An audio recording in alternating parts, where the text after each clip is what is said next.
Venga, ahora sí. Decía que el objeto del encuentro de hoy es hablar de este libro, ¿no? Viure la Força, ¿no? Coincidiendo con su publicación, su traducción al castellano. Lo ha traducido primero, lo editó Descontrol en catalán, que era el idioma en el que quería que fuera publicado primero el propio Xavier Artigas, y se hizo una presentación, yo creo que fue en el mes de abril, mayo, sí, quizás junio ya, mayo del año pasado, en el Ateneo Enciclopédico Popular, que además estuvo muy bien porque el libro está estructurado en 3 partes.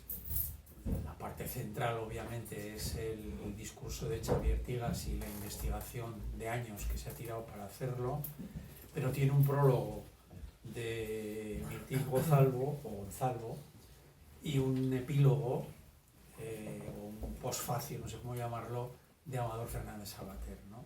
Y entonces en la presentación estaba muy bien porque primero intervino Mirtil,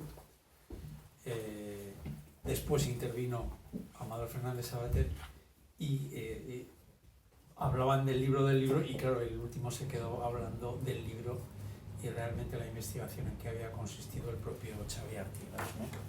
Y la verdad es que estuvo muy bien.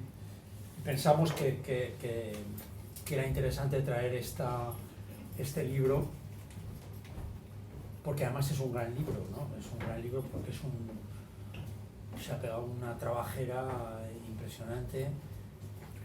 Allí comentaste, y creo que todavía está el proyecto de que esto se va a convertir después en una película, ¿no?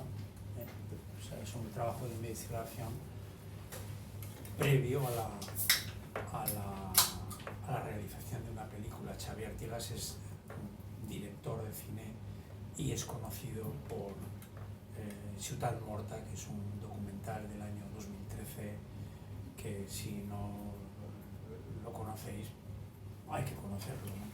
Hay que conocerlo porque es un documento esencial, ¿no?, de la historia reciente de Barcelona y de las luchas de Barcelona, ¿no? Bien, el libro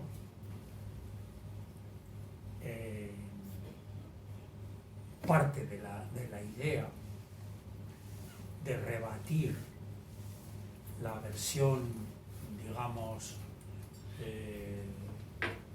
más conocida o más divulgada de Simone Weil en la Guerra de España, en la columna Durruti, o en la Revolución Libertaria, o en el Frente de Batalla Libertario, y que es una carta que escribe 2 años después de estar en la columna de Durruti, en agosto, septiembre del 36, una carta privada sin deseo de que fuera publicada ni nada, a Georges Bernanos, ¿no?, que era un escritor y novelista católico y monárquico, que bueno, que tiene, aparte de eso, tiene cosas interesantes, ¿no? Pero en la que Simone Weil comenta las atrocidades, entre comillas, o algunas atrocidades que se habían cometido en el frente de batalla por parte de las columnas anarquistas, ¿no? Y en concreto, pues, la columna en la que ella estuvo, que era la columna Durruti, ¿no? Entonces eso se ha convertido un poco como en una especie de casi versión oficial en la que una pensadora y filósofa de izquierdas viene a ver la experiencia revolucionaria y de alguna manera sale como escaldada y decepcionada por las barbaridades que supuestamente había presenciado, ¿no? Bien, en la presentación del libro, Mirtil, que se ha dedicado en los últimos años a hablar de esa revolución y guerra a la vez, que estaba ejemplificada y materializada en las milicias, matiza mucho, digamos, esas supuestas atrocidades y pone bastante los puntos sobre los is en la cuestión.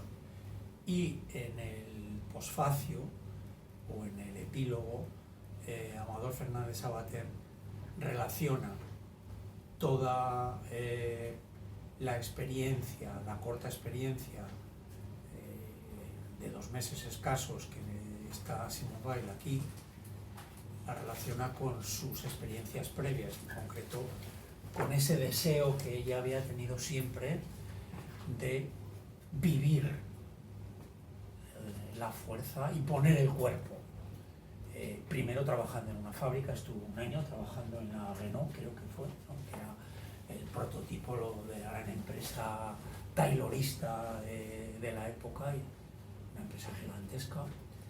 Y después, como continuación, vivir esa revolución que se estaba haciendo por parte de una gente llamada anarquista, con la que ella también había tenido contactos, había participado en publicaciones en Francia, y que quería vivir, ¿no? Y de alguna manera lo que explica Amador Fernández Sabater, que es en el fondo bastante de lo que el propio Xavier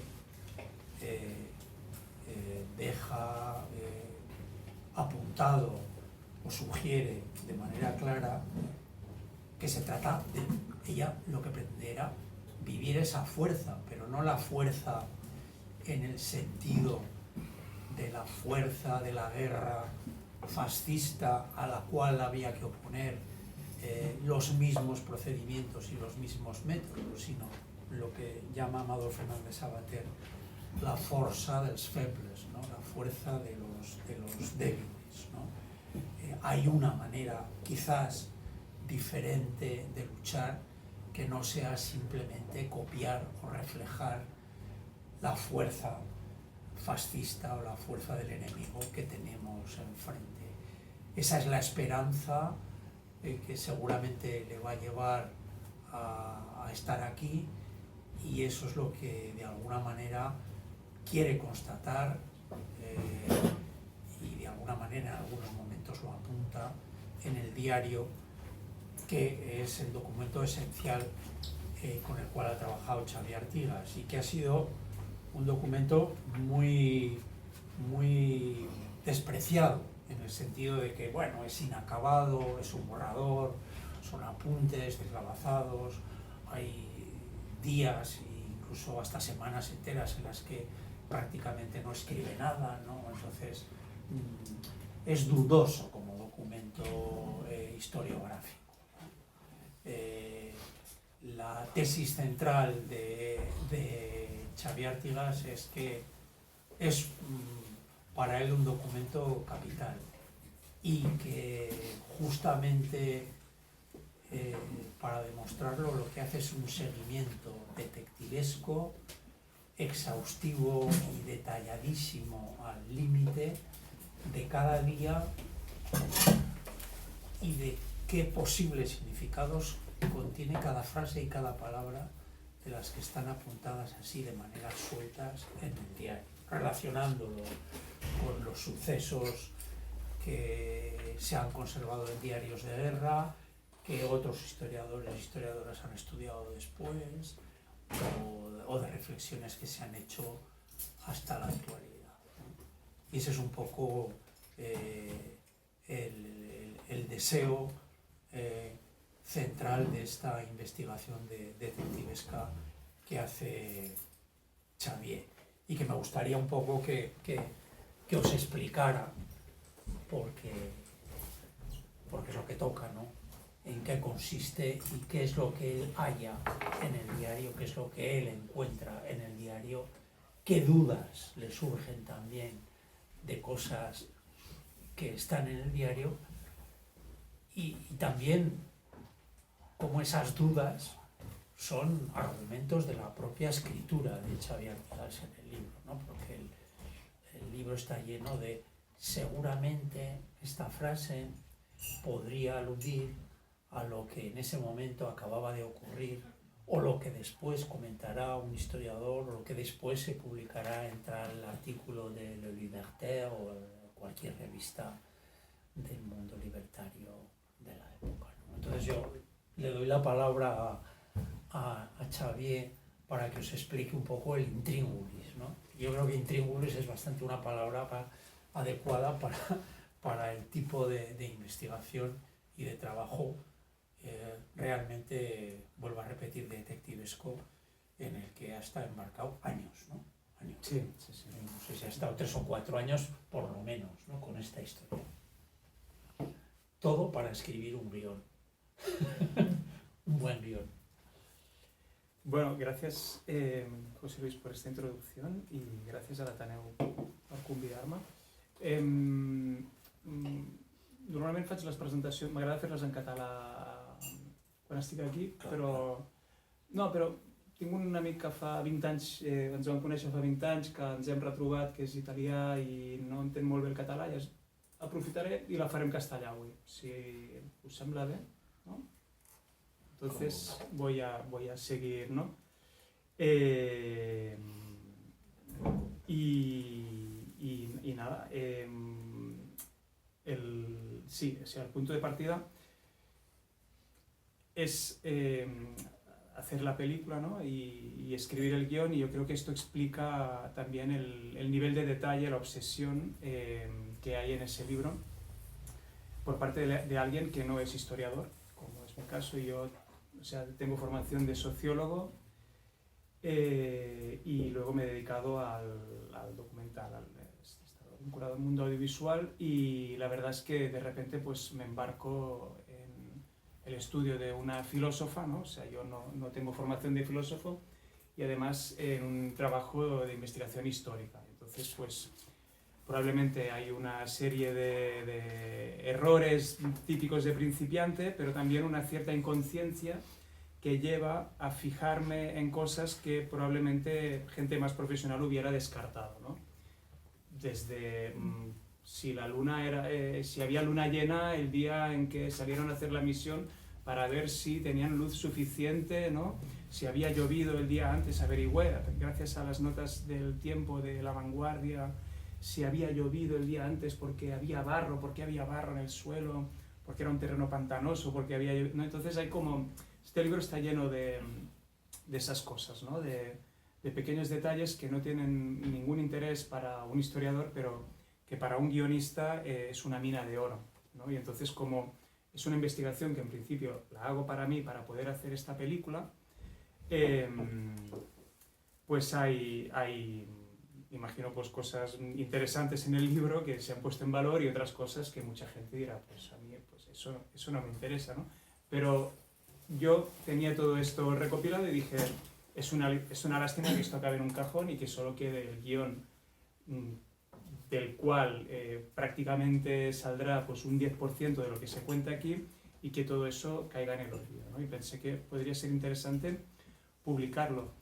Y muchos os vais a preguntar, pero, o sea, si tú lo que quieres hacer es un guión para hacer una peli de una persona que es relativamente conocida, estamos hablando de Simone Weil, una de las filósofas más importantes del siglo XX, ¿por qué te pones tú a hacer una investigación? ¿Acaso esto no está estudiado? Y la respuesta es no. O sea, curiosamente, de una autora de la que sabemos prácticamente todo de su vida, todo de su pensamiento, de su filosofía, este episodio, que es probablemente el más interesante de la vida de una chica que murió a los 34 años, pues prácticamente no estaba estudiado, ¿no? Y claro, eso nos lleva a la pregunta, ¿por qué? Si lo sabemos todo de su deriva mística y religiosa, de en qué momento entró en la iglesia de Asís y tuvo la revelación, cuándo vio Jesucristo en solemnes, y por qué, y con quién habló, y en cambio de su experiencia en una columna anarcosindicalista durante la Guerra Civil prácticamente no hay nada, ¿no? Y bueno, creo que esto nos dice mucho del personaje que se ha construido, o se ha querido construir, ¿no? De esta filósofa que acaba siendo una especie de santa, ¿no? Un ser de luz, una pensadora religiosa, ¿no? Muy conectada con el catolicismo, y que precisamente ahora se está poniendo en valor desde esta vertiente, ¿no?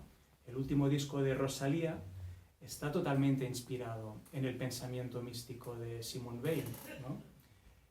Pero...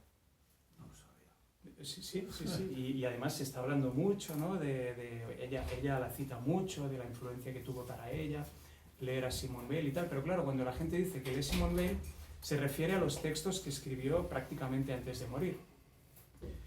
Que son unos textos, por cierto, que eran cosas que ella escribía en unas libretas personales, ¿no?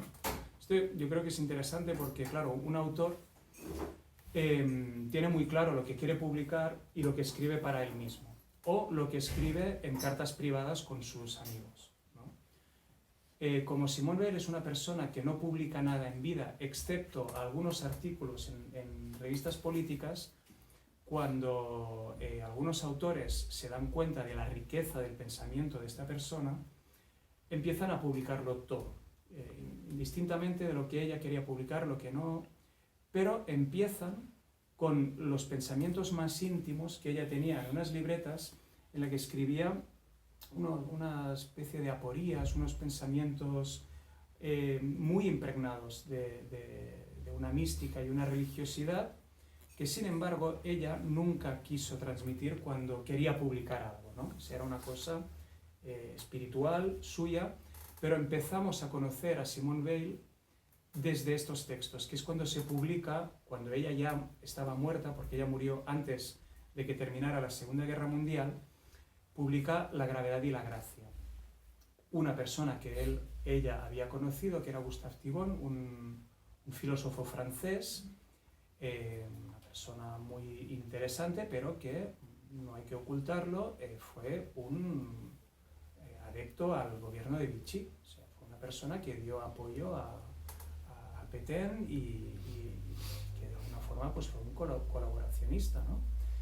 Entonces era una persona, además era antisemita, ¿no? O sea que tenía un cuadro así, y estableció una buena amistad con Simone Weil, porque Simone Weil se fue a trabajar a su granja, él era propietario, y Simone Weil necesitaba siempre hacer cosas vinculadas al trabajo manual, trabajo físico. Entonces ella, como bien ha comentado José Luis, estuvo trabajando en distintas fábricas, trabajos muy duros, trabajaba haciendo la vendimia, trabajaba en granjas, a pesar de ser una persona que venía de una familia burguesa parisina, ¿no? No le faltaba el dinero, pero ella necesitaba hacer eso, y no como un capricho de burguesa aburrida, sino que para ella era una forma de entender el mundo y la realidad, ¿no? Simone Weil siempre tenía que poner el cuerpo para poder entender la realidad que ella quería estudiar, ¿no?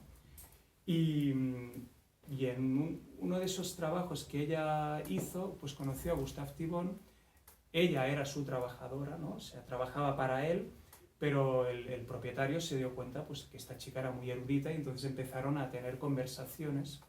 Y antes de exiliarse hacia Nueva York con su familia, Simone Weil le regaló sus cuadernos personales y le dijo, mira, yo pues no sé qué va a pasar conmigo. Ella pues probablemente está convencida de que acabaría muriendo porque se quería unir a la resistencia y ir a luchar contra Hitler. Le confió sus cuadernos, y entonces Gustave Thibon lo que hizo fue una selección de sus pensamientos más impregnados de una cierta religiosidad y místicos, y hizo una compilación que se llamó La gravedad y la gracia. El título no es de Simone Weil, es de Gustave Thibon. Y además hizo un prólogo que, de alguna forma, introducía el personaje al mundo, porque nadie conocía a Simone Weil, excepto sus compañeros militantes de grupos de la izquierda radical francesa, de los años 20 y 30, ¿no? O sea, pero más allá de eso, nadie conocía a Simone Weil. Entonces, La gravedad y la gracia es un libro que sale publicado, creo que en el año 48, 2-3 años después de la Segunda Guerra Mundial, en una Europa devastada, totalmente traumatizada, y que aporta una luz espiritual que hace que muchas personas vean en esos textos pues una salida ante la desesperación que vivía el continente, ¿no? En Francia y en todos lados. Fue traducido a muchísimos idiomas. Entonces, Simone Weil es conocida en el mundo como una pensadora o sea, totalmente religiosa, ¿no? Para decirlo de alguna forma. Y además este libro iba acompañado de un prólogo bastante largo, escrito por Gustave Thibon, en el que él mismo contaba quién había sido Simone Weil, ¿no? Entonces nos presenta pues una persona, una pensadora muy comprometida, con un pensamiento muy puro y tal, y en algún momento dice: es verdad que Simone Weil estuvo en España durante la Guerra Civil, pero ella se fue allí solo como observadora. No tenía ninguna intención de hacer nada político allí y tal, ¿no? Entonces, como que pasa de puntillas por este episodio y nos viene a decir que ella es una pensadora que está más allá de cualquier movimiento social, político, tendencia, etcétera, etcétera. Es una pensadora trascendental, ¿no? Y eso es como se presenta Simone Weil al mundo, y esto inicia una tradición que ha llegado hasta nuestros días de esta pensadora apolítica, trascendental. Es verdad que Albert Camus puso en valor su obra política, ¿no? Fue quien publicó los escritos históricos y políticos de Simone Weil, que son de carácter totalmente libertario. O sea, Simone Weil tiene un pensamiento libertario indiscutible, pero de alguna forma nunca se acabó de liberar de esta aura de santa, ¿no? Que ha llegado hasta nuestros días, ¿no? Yo creo que, claro, cuando tú estudias un poco la trayectoria de Simone Weil, pues hay algunas cosas que te van cuadrando en este camino impecable hacia la santidad, ¿no? Hasta el momento en el que ella tiene revelaciones místicas, su decepción con el sindicalismo francés, su ruptura con algunos grupos políticos comunistas de oposición. Claro, ella pues se fue decepcionando hasta llegar a la revelación mística, digamos, ¿no? Pero, curiosamente, o sea, todas las biografías y todos los estudios de Simone Weil dicen, ¿no? La ruptura definitiva de Simone Weil con el sindicalismo francés es en el año 34, porque hay una carta que manda a sus compañeros sindicalistas diciendo: no voy a colaborar, tal, y su ruptura con los grupos comunistas de oposición, tal, vale. Pero de repente, el año 36, participa en una milicia narcosindicalista, al lado de Durruti. ¿Qué ha pasado aquí, ¿no? Entonces, es como que nadie ha querido abordar este tema a fondo y se van directamente a la carta a Georges Bernanos, que escribió efectivamente 2 años más tarde, en la que cuenta de forma muy elocuente y muy elegante: señor Bernanos, yo estuve en la Guerra Civil y lo que vi allí fue atroz, porque mis compañeros anarquistas, que eran gente que supuestamente tal, hicieron cosas muy malas, ¿no? Y entonces hace un listado de cosas que supuestamente hicieron algunos compañeros suyos de barricada. ¿Qué pasa? Que Georges Bernanos acababa de escribir Los grandes cementerios bajo la luna, que es un libro muy valiente, porque un pensador prácticamente fascista, bueno, su hijo estaba en la Falange, él apoyó la Revolución Nacional Católica de Franco, es decir, era una persona, pero a pesar de que aquellos eran los suyos y era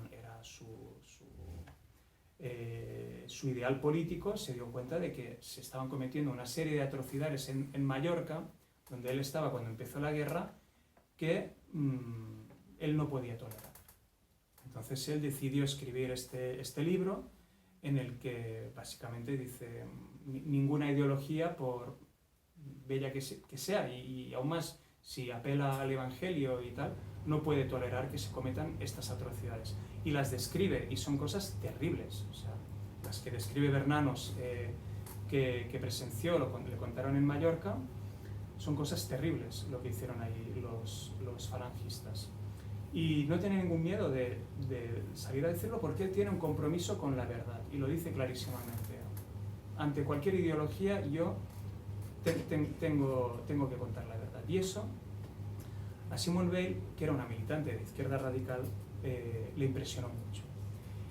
Y quiso acercarse a esta persona para tener un intercambio sobre las teorías que ella estaba desarrollando en ese momento sobre la guerra, que es todo lo que ella llama la fuerza, ¿no? O sea, la forma como la fuerza se apodera de todo en contextos determinados, ¿no? O sea, esa fuerza que es como una especie de ley de la gravedad de las relaciones humanas, todas esas cosas que ella estaba pensando, las quería compartir con esta persona que, a pesar de ideológicamente estar a las antípodas de ella, pensaba poder tener una conversación inteligente con él.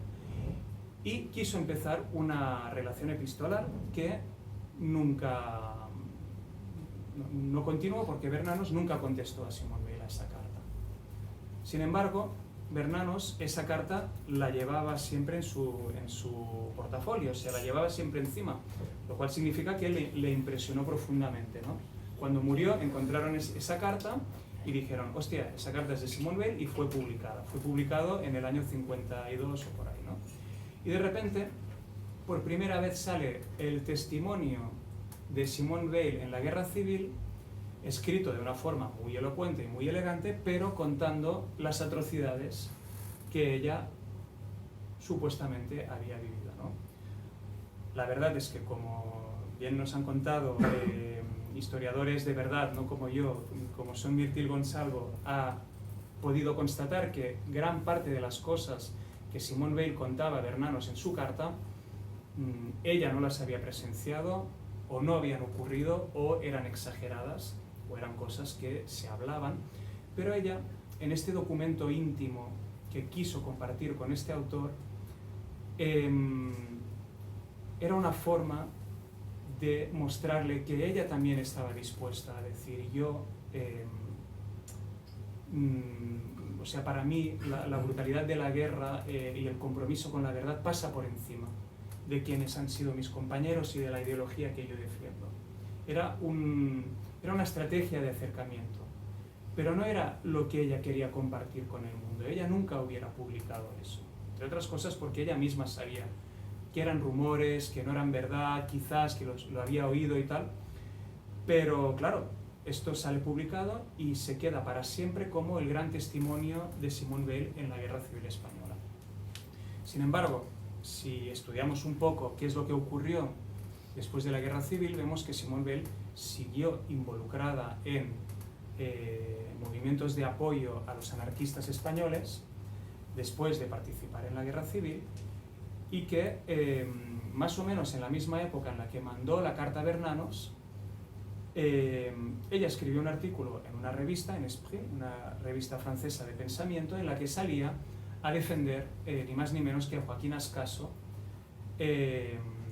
cuando fue acusado de tráfico de joyas, ¿no? Supuestamente para enriquecerse, cuando en realidad todo el mundo sabía que lo que estaba intentando es conseguir armas en Francia para el Consejo de Aragón.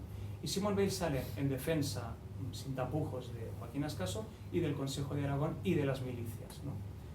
Entonces, el relato según el cual Simone Weil sale totalmente decepcionada por esos casos de brutalidad anarquista, chirría un poco, porque ¿por qué habría seguido apoyando a los suyos a pesar de tener este trauma, ¿no?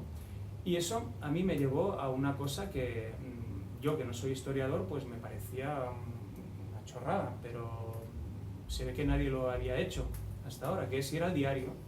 Este diario del que ha hablado José Luis, que es un documento desconcertante porque es muy intermitente, hay muchas páginas en blanco, hay muchas anotaciones que no se entienden, muchas cosas abreviadas.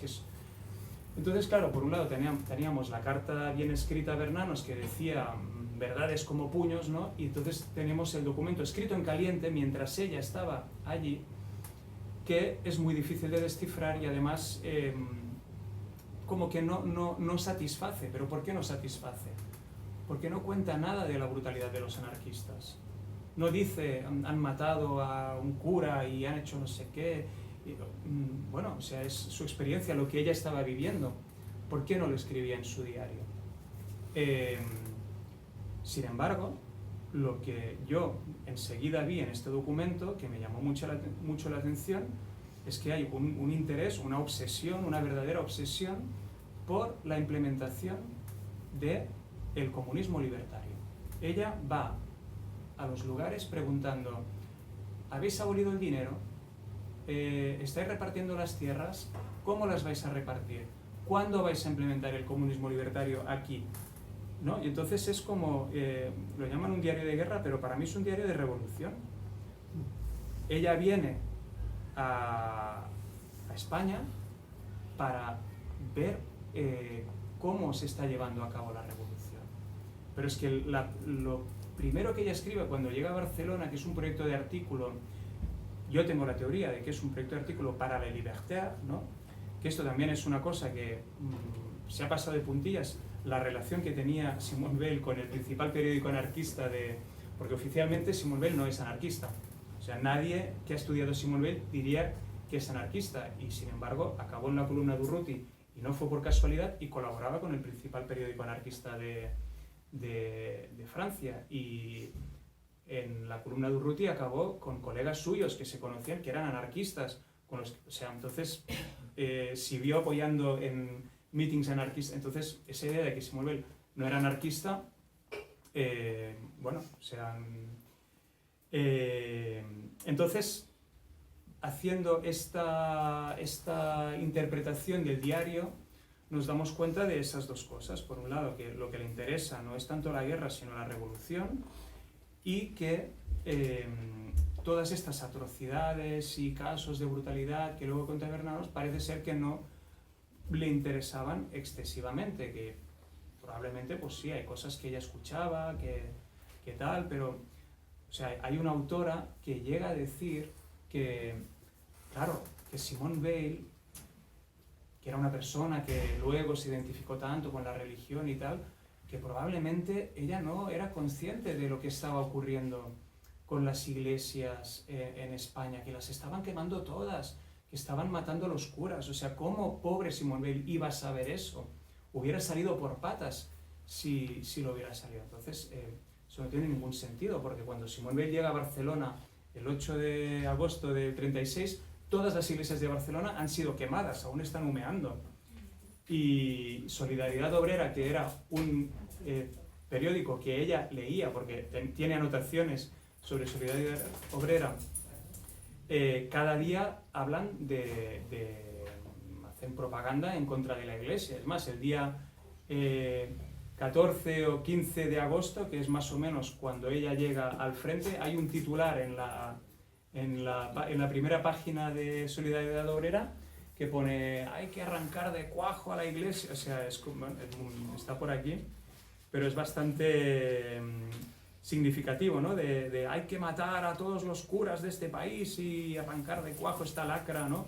Una cosa como bastante que dices, bueno, o sea, si a ella eso le hubiera escandalizado, pues igual no hubiera acabado como miembro de la columna de Urruti, ¿no? Y sin embargo, ella decidió participar, y además decidió coger un fusil, y además decidió ir a primera línea del frente. No es una persona que se quedó con tareas de retaguardia pendiente. Ella fue hasta el final. Es más, ella tiene un accidente mientras está en el frente, un accidente doméstico, se quema con aceite hirviendo, y entonces claro, están al otro lado del Ebro, o sea, están en un no man's land, o sea, una misión extremadamente peligrosa, o sea la podían matar en cualquier momento.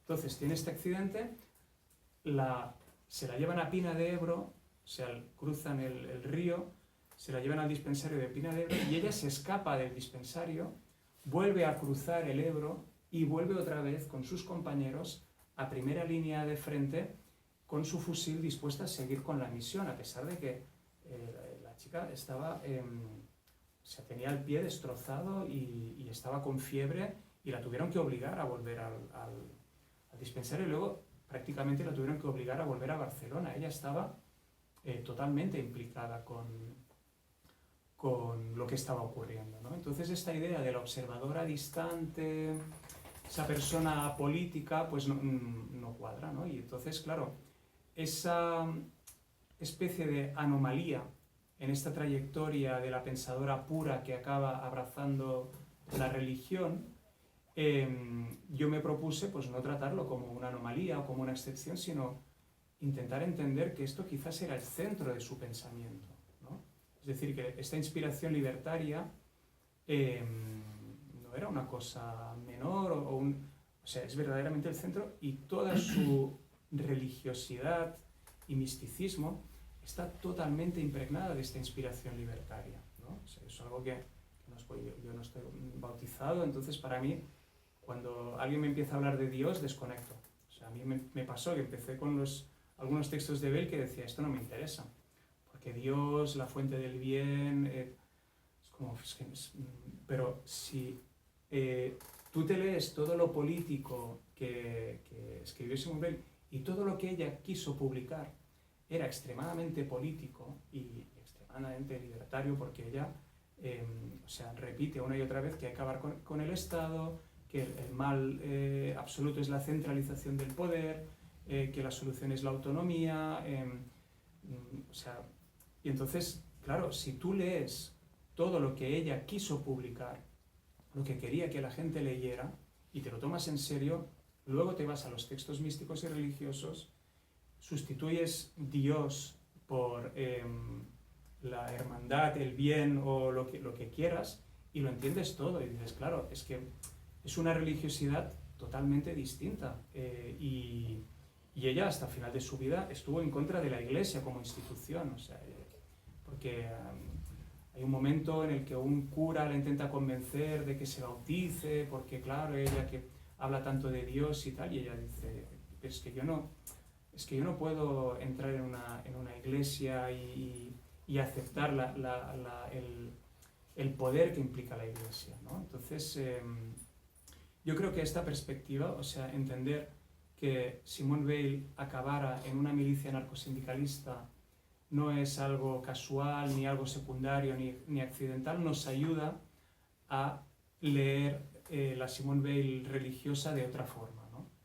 Y yo creo sinceramente que la tenemos que reivindicar. O sea, es una autora que hay que ponerla en valor por muchos temas distintos, pero creo que su pensamiento libertario es extremadamente interesante, y además en los tiempos en los que estamos, en los que pues, parece que la fuerza, ¿no?, se está empezando a apoderar otra vez de los discursos políticos, ¿no? El otro día Stephen Miller, el asesor de Trump, ese que da tanto miedo, que es calvo, ¿no?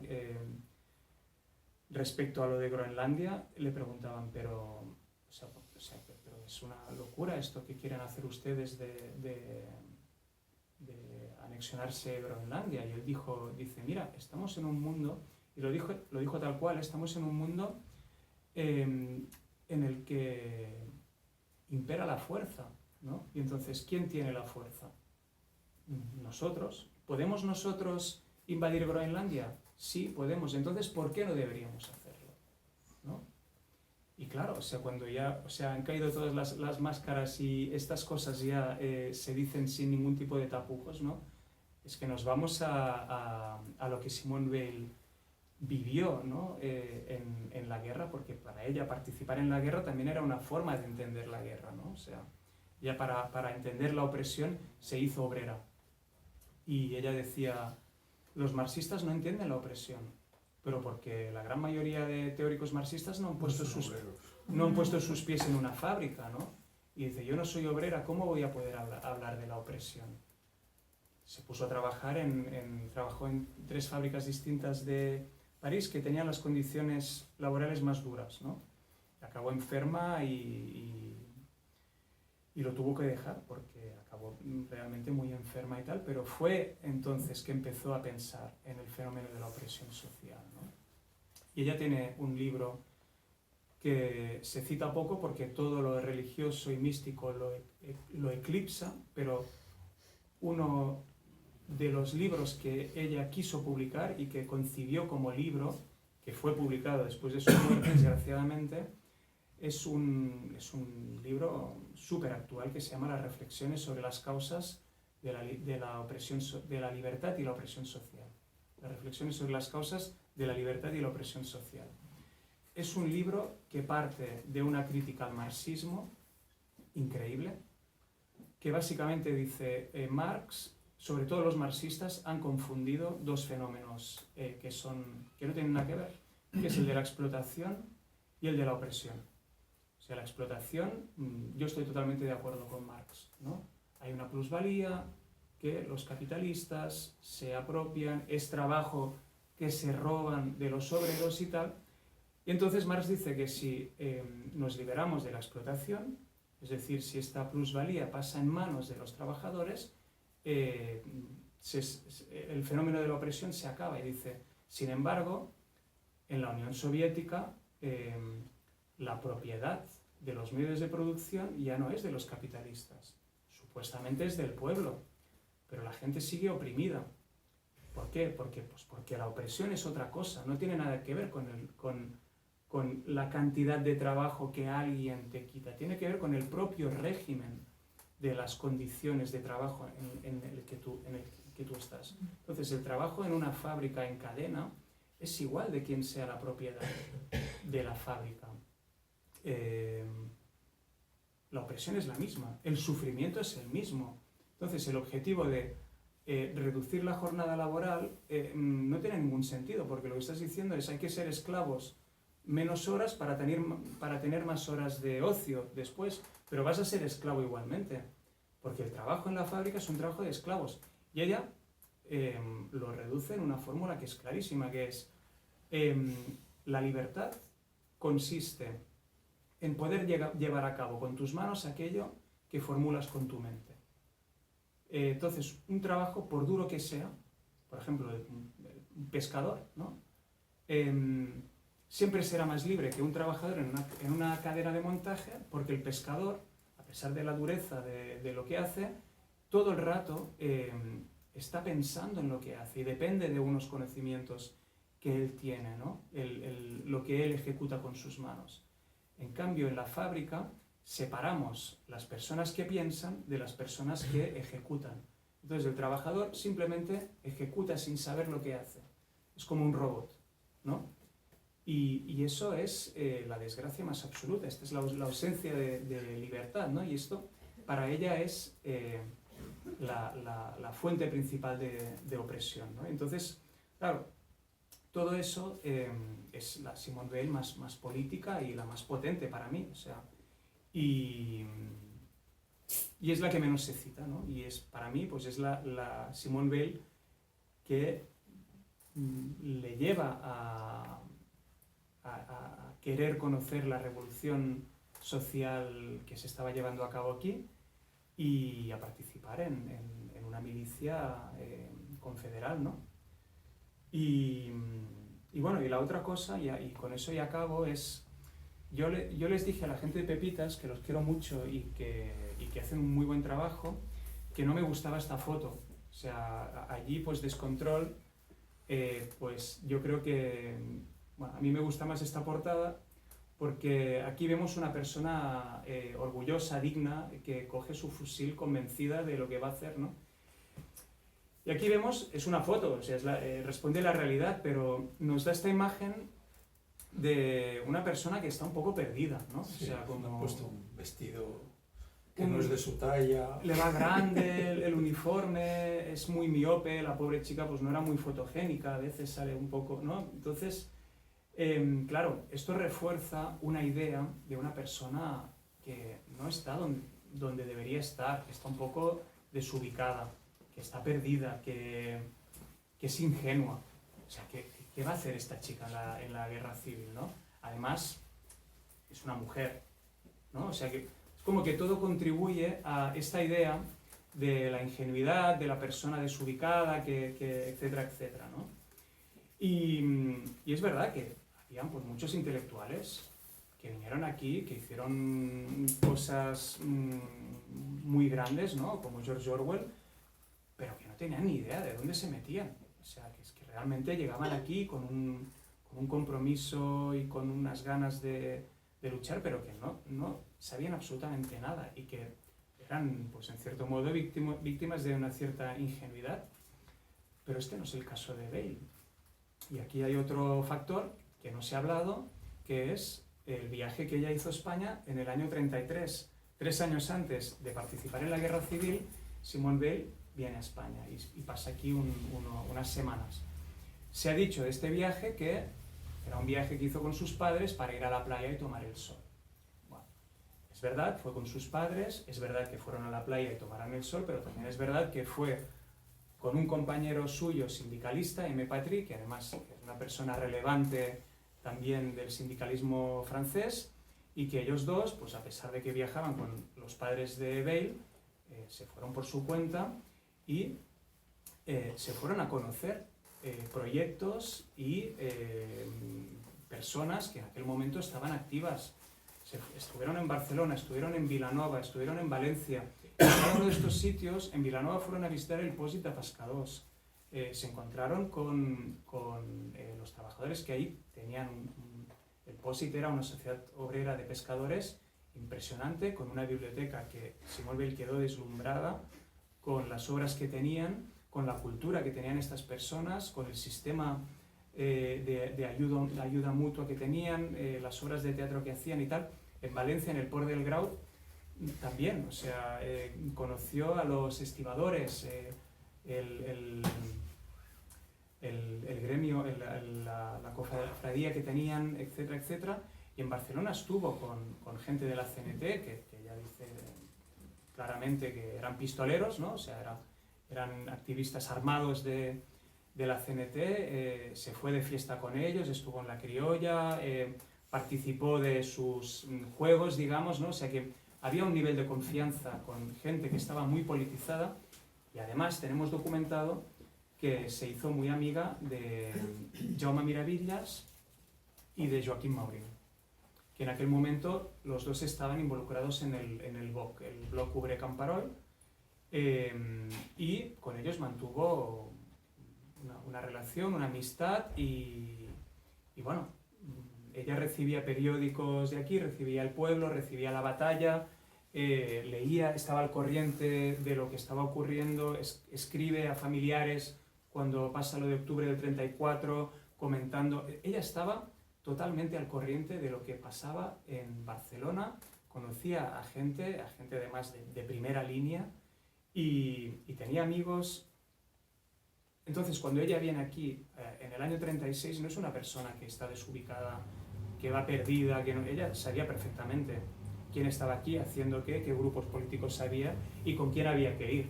Y ella escoge la CNT. O sea, no es nada casual. Entonces, bueno, para acabar de desmontar el mito este. Y no sé, me he enrollado mucho, como siempre. No sé si tenéis preguntas o cosas que queráis comentar. Luego hay una cosa que sale bastante, y que explica también la presencia de Mirti Gonzalvo en la introducción. Y ahora me estabas comentando que en la presentación de Lérida pues se volvió a presentar este debate recurrente, ¿no?, que siempre tenemos en los círculos libertarios entre ganar la guerra o hacer la revolución, ¿no?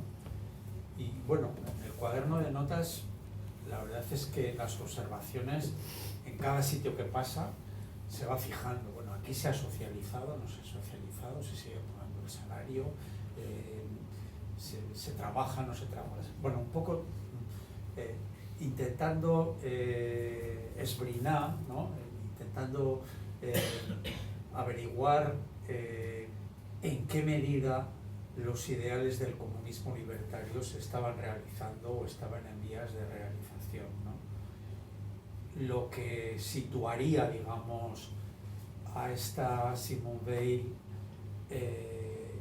digamos, en una apuesta muy decidida de eso que Amador Fernández Sabater dice que era una locura, ¿no?, de hacer la guerra y la revolución, o ganar la guerra y la revolución a la vez, ¿no? Pero que en ese sentido la situaría no solo dentro del comunismo libertario, no solo dentro del anarquismo, sino seguramente defendiendo posiciones como las de Gonzalo, ¿no? Como las de Antoine Jiménez, ¿no? Y la gente que desde muchos sitios se embarcó en las milicias pensando que era a la vez la manera de hacer la revolución. Y en ese sentido también sería un libro que, juntamente con los que cuando tengamos tiempo presentemos de Mirtille, se situaría, digamos, dentro de esa línea de mucha gente, pues como el propio Amorós, ¿no? Que hablaban de la revolución traicionada, ¿no? En qué medida pues esa revolución no se consumó porque desde la propia retaguardia y desde los comités, digamos, directivos de la propia CNT se está abogando por posiciones más pactistas, más realistas, entre comillas, y tal, ¿no? Quiero decir que entraría, digamos, dentro del debate juntamente con otros libros de ese debate sin fin, ¿no? que pervive hasta los Ateneos libertarios de hoy en día, ¿no? Cuando hablamos de todas estas cuestiones, ¿no? Guerra, revolución, las dos cosas a la vez, es una locura, es imposible, es lo único que se podía hacer desde el punto de vista realista, o no. Entonces, yo creo que es interesante también el libro por eso, ¿no? Y cuando yo presencié aquí en el Ateneo Enciclopédico Popular la presentación de Mirtille, lo vi claro, ¿no? En ese sentido, de cómo, digamos, una persona que desde fuera del círculo de los historiadores de aquí se pone a hacer historia, defendiendo posiciones, digamos, muy claramente prorrevolucionarias, pues como defiende Amorós o como defienden algunos otros autores cuando hablan de esta época desde el punto de vista histórico. Yo creo que el libro en ese sentido también es valioso, ¿no? O sea, es valioso para reverdecer todos estos debates que cuando se acaben de publicar los 3 volúmenes del libro de Mirtille tendremos ocasión aquí de debatir en el propio Ateneo. Bueno, yo una cosa, Sí.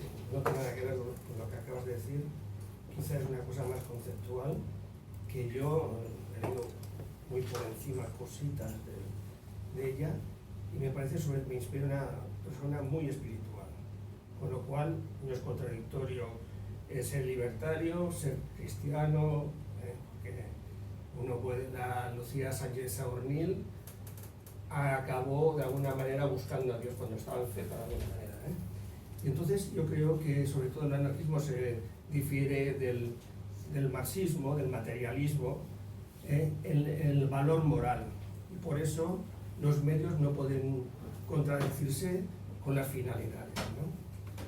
Y ahí es lo que pasa, que hay una contradicción. Cuando uno quiere hacer la revolución, tiene que ser violenta, porque no hay una revolución con flores, ¿no? Y entonces, cuando hay violencia, cuando uno se sumerge en esa embriaguez, me parece que se habla de la embriaguez revolucionaria, ¿cómo se controla eso, no? Has citado también en la portada de la CNT de la Soli, de alguna manera como animaba a la caza de los curas. Eso se desarrolló.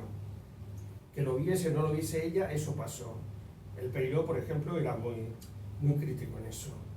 Y yo creo que algunas veces lo que pasó también es que en esa embriaguez de la violencia se sumó gente que no tenía nada de anarquista, sino que simplemente era violento. De alguna manera quiero recordar al Manuel Delgado, que escribió algo sobre por qué los violentos son skins, cuando todos parecía que eran skins. Entonces puedo pensar que por qué los violentos entonces eran anarquistas. Y lo digo un poco como autocrítica, ¿no? que es difícil de llevar, ¿no? La embriaguez, cuando uno bebe 2 copas, hay gente que se descontrola, empieza, y a veces uno bebe 2 copas y se intenta controlar. No sé, es una deriva un poco conceptual, ¿no? Sí, pero, o sea, estoy totalmente de acuerdo, pero es tramposo, ¿no? O sea, porque sirve también de discurso para ponerlo todo en el mismo, ¿no? Y justo aquí, citando a Mirtil, ¿no? Creo que es Zaragoza o el Charco, ¿no? O sea, el libro ese que está traducido al castellano, dice: el término represión nos parece muy abusivo cuando presenta a los dos bandos como igualmente golpeados por una especie de locura asesina, ¿no? Pero no carece de sentido en el caso del bando franquista, que se organizó rápidamente como un mini-estado o incluso el Estado republicano que se reconstituyó en otoño del 36. Por otra parte, está en gran medida fuera de lugar si se quiere aprender la violencia espontánea y resentida acumulada durante las primeras semanas de la Revolución. Un sistema social que se había organizado sobre el terror durante tantas décadas solo podía cosechar a cambio una sed de venganza que estaba lejos de rivalizar cuantitativamente con la anterior.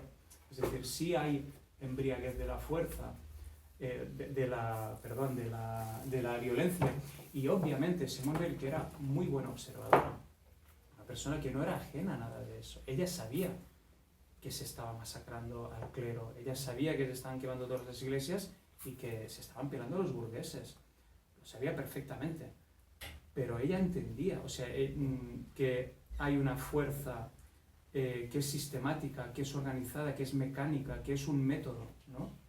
Y hay otra fuerza que es de resistencia. O sea, en realidad ella, Simone Weil, siempre se dice que es, la paradoja es que es la pensadora pacifista que coge un fusil, ¿no? ¿Cómo puede ser que una pacifista acabe en la guerra con un fusil? Y es como, bueno, a ver, ella era antimilitarista, es verdad, estaba en contra de las guerras y además lo argumentaba muy bien porque estaba en contra de las guerras, pero ella siempre dice: yo de Marx lo que más me gusta y lo que defenderé hasta el final es la lucha de clases. Ella lo dice clarísimamente. O sea, es la única lucha que tiene sentido, porque hay una obligación moral por parte de los oprimidos de rebelarse contra sus opresores. Y esto no lo dice en el 34, no son escritos de juventud, esto lo dice poco antes de morir, cuando estaba hablando de Dios y del Evangelio. Y ella tiene clarísimo. Y cuando ella viene a ver la revolución, lo que ve en Aragón es una lucha de clases. Ve a campesinos rebelarse contra los terratenientes. Y ella tiene clarísimo que esto es totalmente legítimo, ¿no? Entonces, las atrocidades, la brutalidad, sí, pero yo creo que ella tenía muy claro el contexto de cada cosa. Y lo que sí acaba diciendo ella, que es esta... Porque ella separa muy bien lo político de lo filosófico, ¿no? O sea, ella acaba pensando en la guerra en términos ontológicos, que es lo que comparte con Bernanos, y dice: llega un momento que se pierde el objetivo. Es decir, sí que esto empieza como una lucha de clases, pero llega un momento en el que cuando tú tienes la capacidad de someter al otro hasta el punto de quitarle la vida, esto sí que genera una embriaguez que hace que perdamos el objetivo de la lucha, ¿no? Y eso es muy interesante cómo ella lo desarrolla.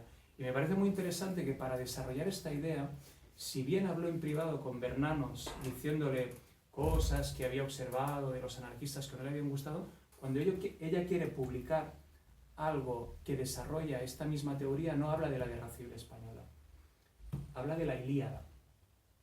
O sea, para ella...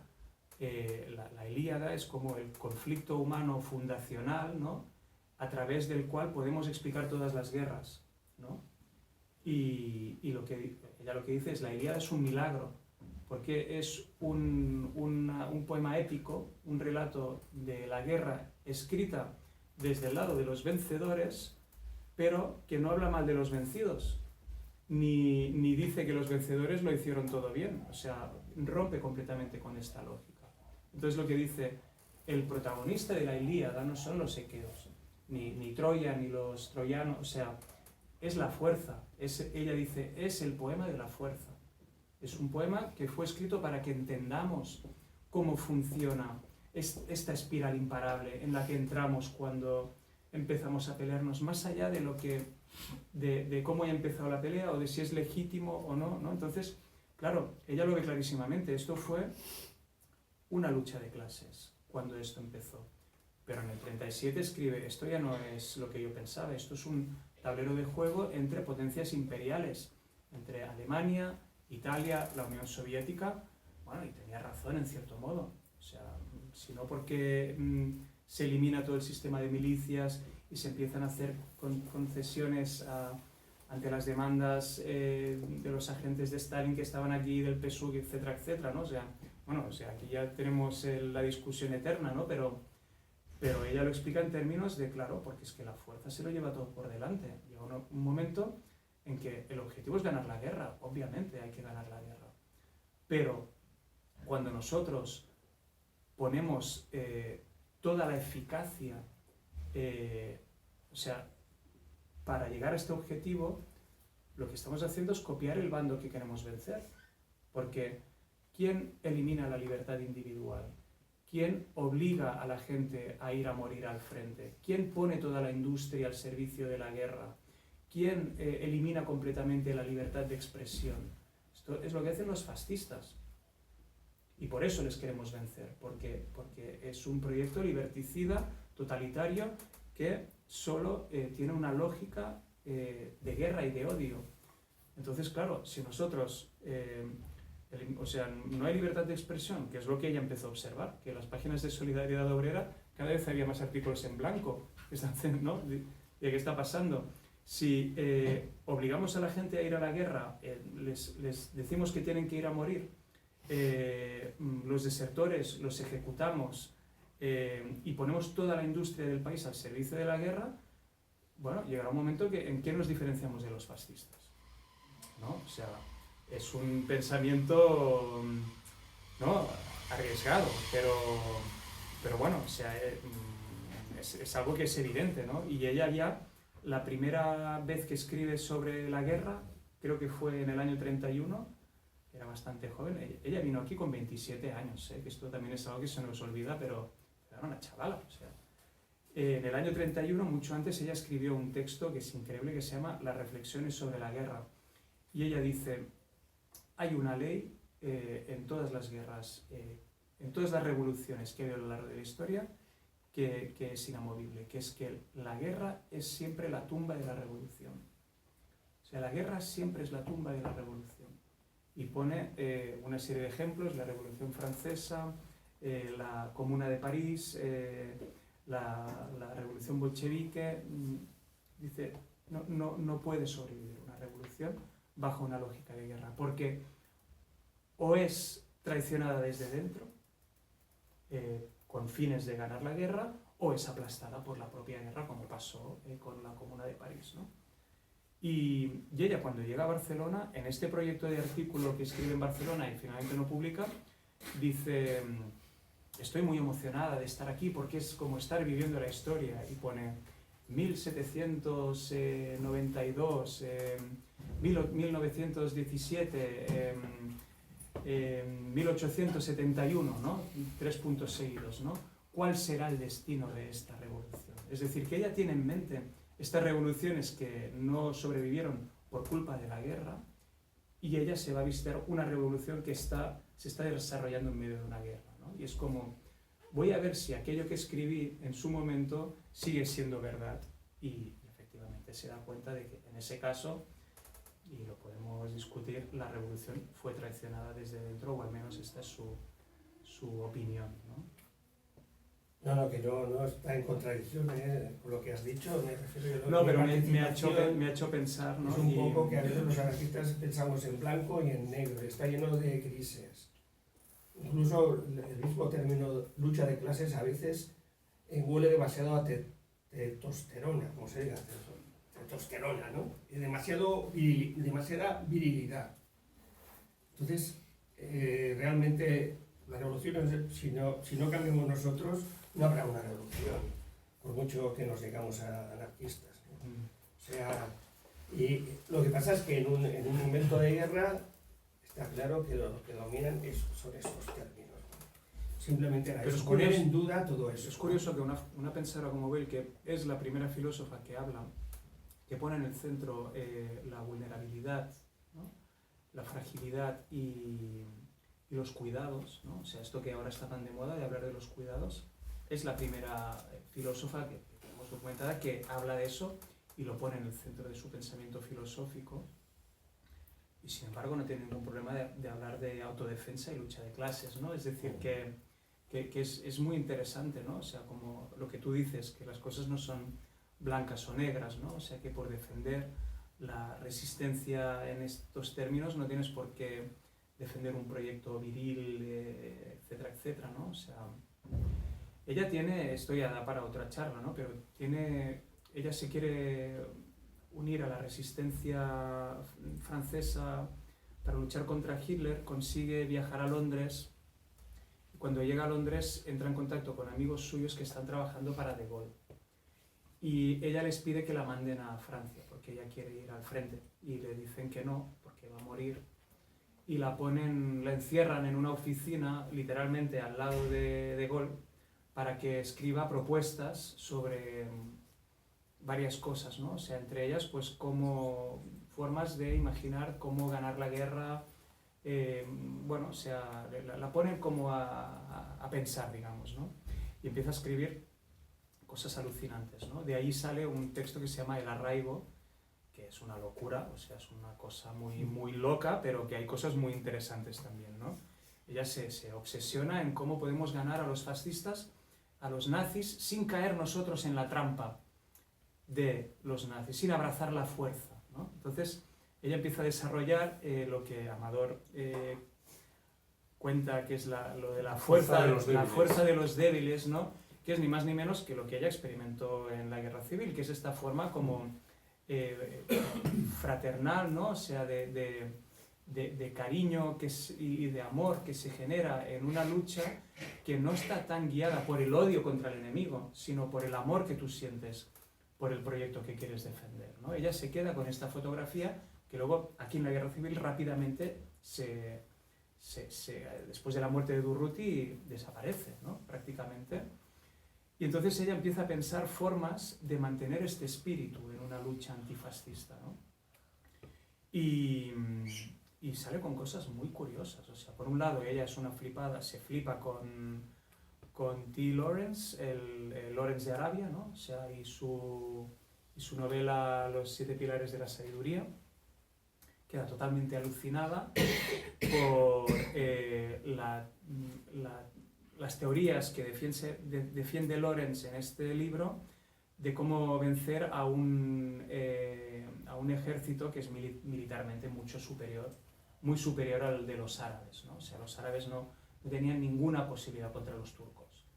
Sin embargo, ganaron la guerra porque desarrollaron una técnica de guerra de guerrillas que no consistía en luchar de frente contra el enemigo, que eran mucho más nombrosos y tenían muchas más armas, sino impedir que el enemigo pueda avanzar, ¿no? Y utilizar este armamento. Entonces, pues era básicamente terrorismo, ¿no? Lo que hicieron los árabes, guiados por Lawrence, según el propio Lawrence. Luego mucha gente que dice que él tampoco fue tan el protagonista, pero ella queda totalmente impresionada con esta idea de gente que se organiza no tanto para ir a matar a aquel ejército invasor que odian, sino por su conocimiento del territorio y los vínculos de solidaridad que tienen con la población local, organizarse de forma efectiva para hacer imposible que un ejército que viene de frente pueda avanzar, ¿no? Entonces, básicamente, se ponen a volar vías de tren los árabes, ¿no? O sea, hasta que el enemigo no tiene forma de avanzar, traer el armamento, tal. Entonces son como pequeños ataques que requieren de muy poca gente, pero mucha organización y muy buen conocimiento del territorio. Y para ella esto es una guerra de autodefensa guiada no tanto por el odio, sino por el amor y la ternura y la solidaridad y la fraternidad, etcétera, etcétera, ¿no? Y es muy interesante. O sea, ella considera hubiera considerado que tal como se ganó la Segunda Guerra Mundial fue un gravísimo error. porque se ganó por la fuerza, se ganó porque fuimos más fuertes que los alemanes y los japoneses.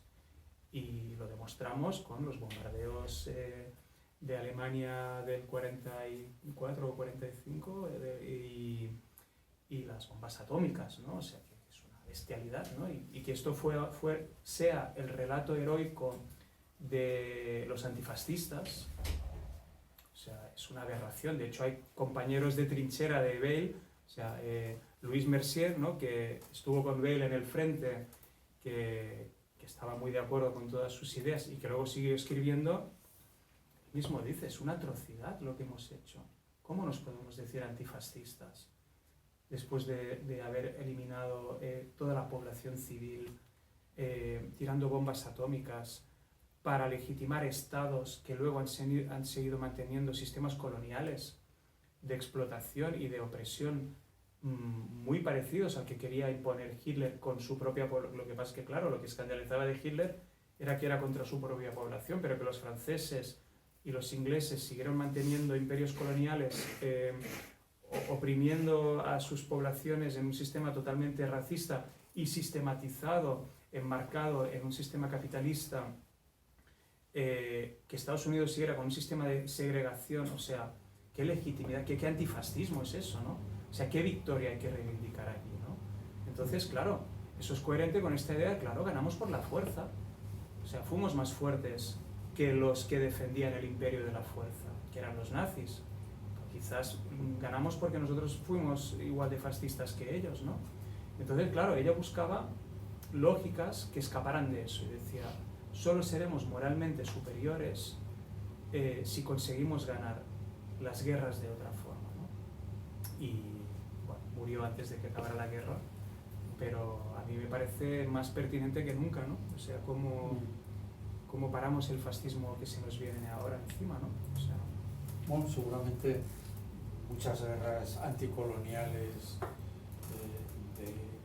de África, de Asia, que se basaban muchas veces en sistemas de guerra de guerrillas, le habrían resultado sugerentes, y cosas que pasaron en los mismos años 40 y luego siguieron en los 50 hasta la guerra de Vietnam, etc.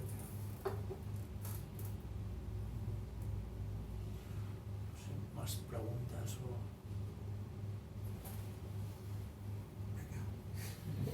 Bueno, yo tengo una curiosidad, lo que pasa es que no sé si hay tiempo y... ¿Vos te has visto? Sí, pues sí. No, acabo de llegar. Yo te había visto. Claro, nunca sé de dónde viene ella, digamos, es como que siempre me encuentro con la figura de Simone Weil, como una jovencita lúcida, pero ¿qué escuela tiene, digamos, ¿no? Es decir, ¿con qué está conectada? ella viene de una familia judía no practicante de París, burguesía, no es alta burguesía, su padre es un médico bastante reconocido en su época,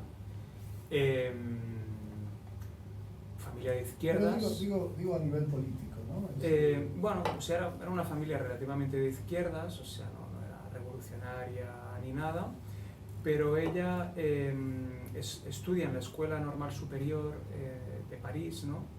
Que es un hervidero de ideas y donde salen muchos pensadores, ¿no? La propia Simone de Beauvoir, ¿no? O sea, sus compañeros y su maestro es un filósofo francés que se llama Alain, ¿no? También un pensador muy de izquierdas, ¿no? de la época y tal. Y ella enseguida se junta con círculos de comunistas oposicionales, ¿no? O sea, en aquella época pues era muy importante para ella la influencia de Boris Suvarin, que era un exiliado de la Unión Soviética, muy crítico con el stalinismo, pero a la vez enfrentado con Trotsky, ¿no? O sea, es como el otro trotskismo, ¿no? que había el ALDE de Suvarin, y ella estaba muy en esta órbita, una revista que se llamaba La Critique Social, ¿no? De pensamiento marxista crítico, ¿no? O sea, ella en realidad viene del marxismo, ¿no? O sea, no, ella no es una antimarxista, es como una especie de post-marxista o marxista crítica, pero ella hay muchos postulados del marxismo que los acepta hasta el final de su vida y tal, ¿no? Pero a la vez, ella enseguida entra en contacto con círculos sindicalistas revolucionarios, ¿no? El sindicalismo revolucionario sería parecido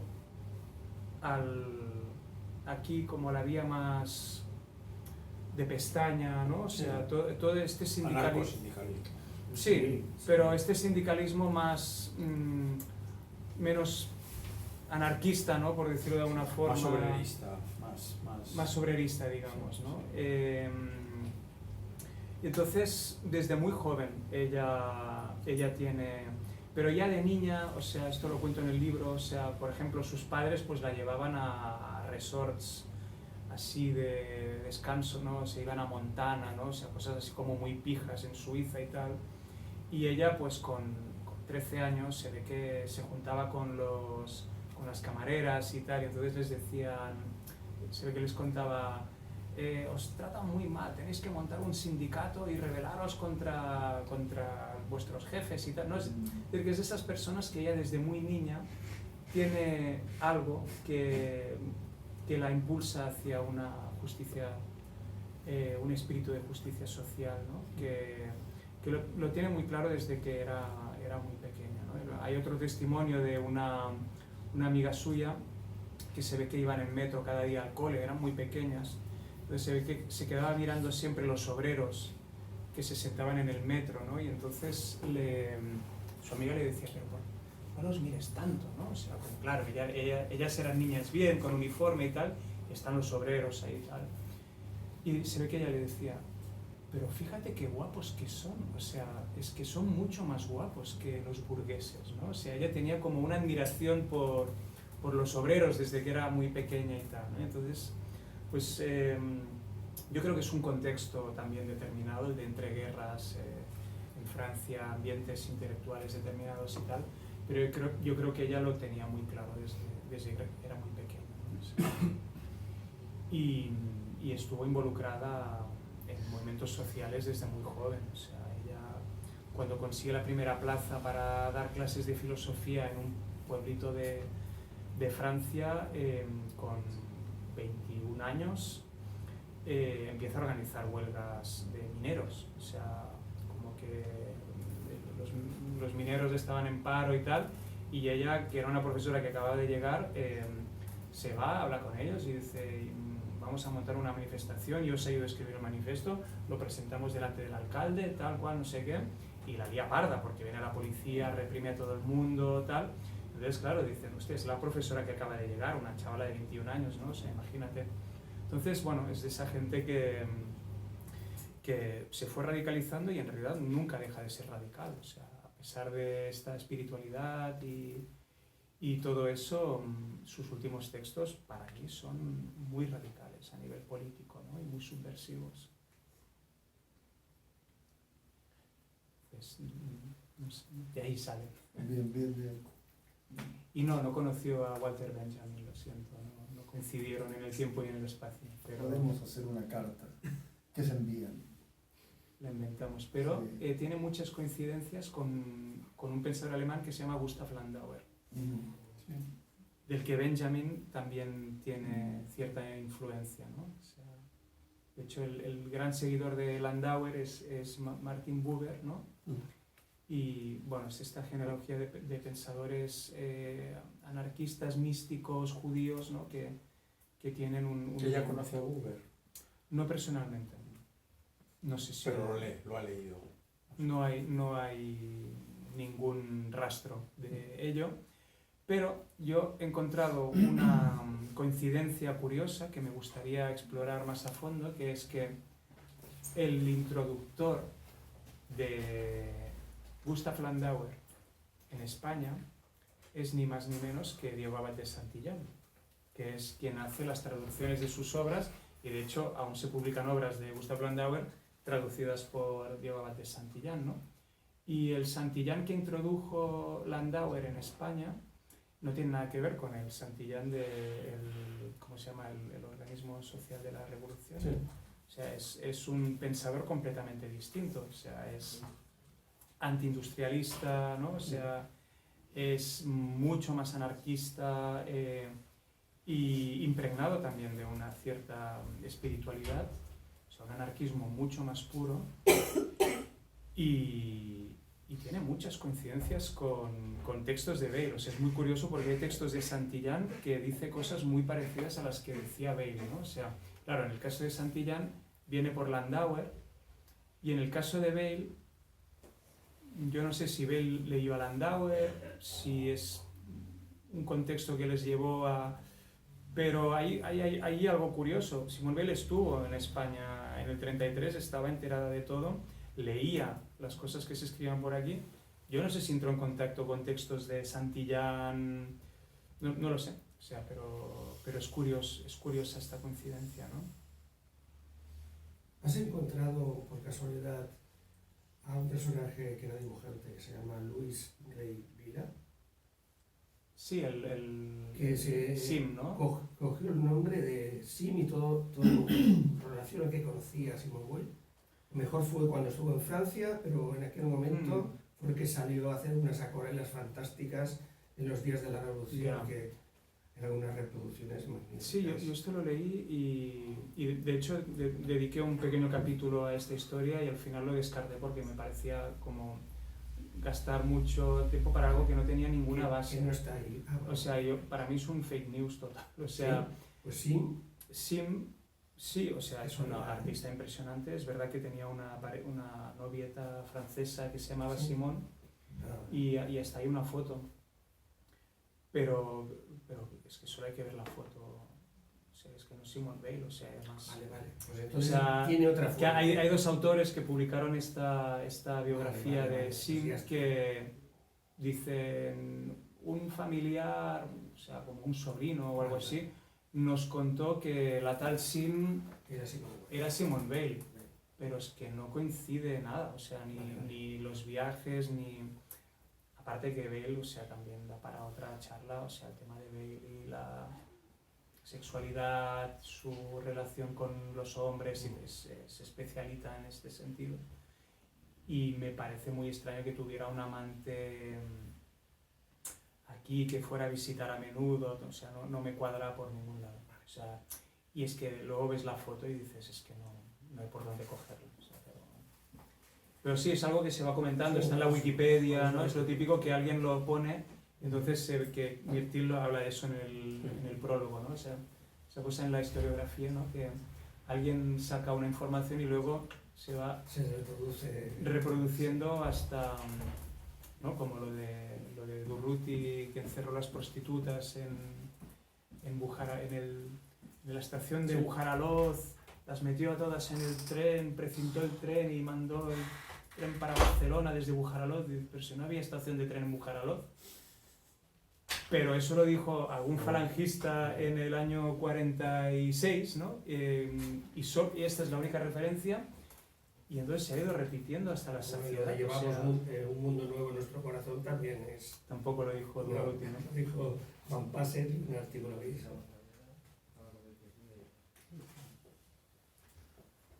Bueno,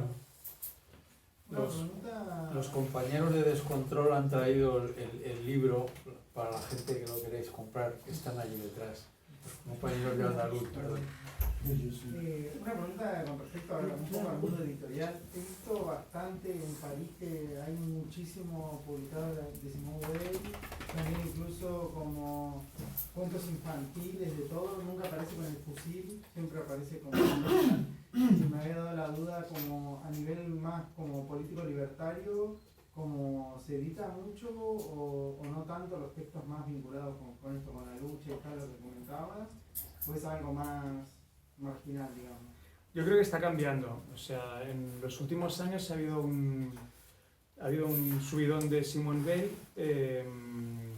O sea, ha sido como redescubierta en la academia. O sea, Simone Weil es curioso porque va teniendo como, o sea, el primer gran descubrimiento es a finales de los 40. Luego, creo que en los 60 se publican las obras, los escritos históricos y políticos, y hay como otro boom.